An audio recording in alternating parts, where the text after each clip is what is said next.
Assalamualaikum warahmatullahi wabarakatuh. Apa kabar semuanya? Semoga dalam keadaan sehat. Bertemu lagi dengan saya Yolanda Ibrahim di mata pelajaran Bahasa Indonesia. Materi kita hari ini masih tentang puisi rakyat di kelas 7. Mari kita simak videonya bersama-sama. Materi yang pertama ada menelaah struktur pantun. Ada beberapa aspek yang perlu dipahami untuk memudahkan kita dalam pemahaman struktur kebahasaan pada puisi rakyat tersebut. Aspek-aspek yang dimaksud seperti kalimat perintah, kalimat ajakan, kalimat seru, dan kalimat larang. Yang pertama ada kalimat perintah.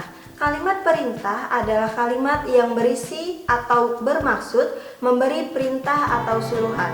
Contoh, buanglah sampah pada tempatnya.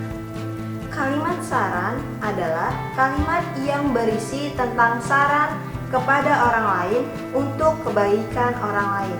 Sebagai contoh, sebaiknya kau pikir dahulu demi keputusan yang tepat.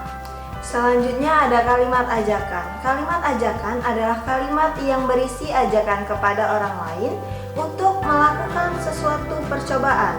Sebagai contoh, marilah kita jaga agar lestari. Selanjutnya ada kalimat seru. Kalimat seru adalah kalimat yang mengungkapkan rasa hati seperti kagum, heran, senang, dan sedih.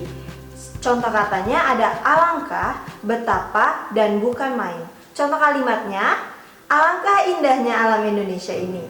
Wahai pemuda Indonesia, teruslah berjuang melestarikan budaya kita. Dan yang terakhir ada kalimat larangan. Kalimat larangan adalah kalimat yang berisi larangan agar orang lain tidak melakukan kegiatan. Contoh katanya ada kata jangan atau hindari. Dan contoh kalimatnya, janganlah berprasangka buruk kepada sesama. Materi selanjutnya ada kalimat tunggal dan kalimat majemuk. Kalimat tunggal adalah kalimat yang memiliki satu subjek dan satu predikat. Contohnya, pagi-pagi saya sarapan. Kalimat majemuk. Kalimat majemuk adalah kalimat yang memiliki lebih dari satu subjek atau predikat. Kalimat majemuk terjadi dari penggabungan dua kalimat dasar atau lebih. Kalimat majemuk dibagi menjadi beberapa. Yang pertama, ada kalimat majemuk bertingkat. Adalah kalimat yang terjadi dari beberapa kalimat tunggal yang kedudukannya tidak setara atau sederajat. Selanjutnya ada kalimat majemuk hubungan syarat. Ditandai dengan kata jika, seandainya, asalkan, apabila, dan andaikan. Contoh kalimatnya, jika hidup bermalas-malasan, masa depan tak tentu arah. Selanjutnya ada kalimat majemuk hubungan tujuan. Ditandai dengan kata agar, supaya, dan juga biar. Contoh kalimatnya adalah agar hidup tercapai tujuan, hendaklah pemuda rajin belajar. Selanjutnya ada kalimat majemuk konsensif. Ditandai dengan kata walaupun, meskipun, biarpun, kendatipun, ataupun sungguh pun. Contoh kalimatnya, walaupun belajar banyak godaan, tetaplah teguh mencapai harapan. Selanjutnya ada kalimat majemuk hubungan penyebab.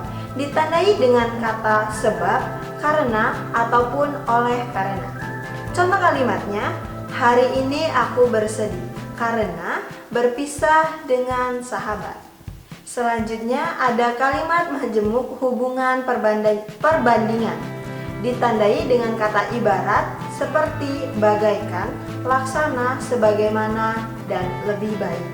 Contoh kalimatnya, belajar di waktu kecil seperti melukis di atas batu.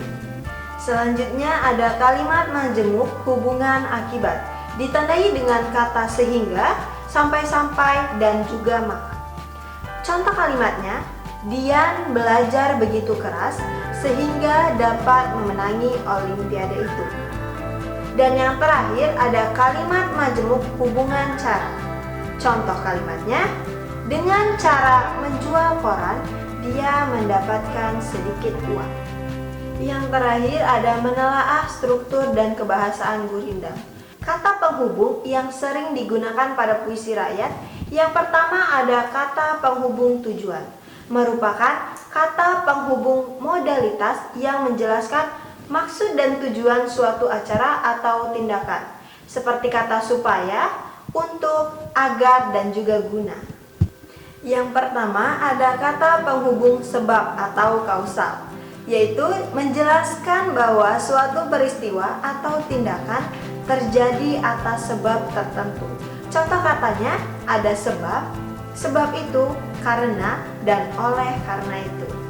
Yang kedua ada kata penghubung akibat, yaitu konjungsi yang menggambarkan suatu peristiwa atau tindakan terjadi atas sebab peristiwa lain.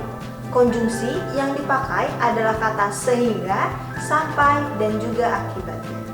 Dan yang terakhir ada kata penghubung syarat. Konjungsi syarat yang menjelaskan suatu hal biasa terpenuhi apabila syarat yang ada dipenuhi atau dijalankan. Contoh kata yang digunakan adalah jika, jikalau, apabila, asalkan, kalau, dan bagaimana. Baik, itu tadi pembahasan materi tentang struktur dan kebahasaan puisi rakyat di kelas 7, sesi 2. Sampai bertemu pada puisi rakyat sesi ketiga selanjutnya.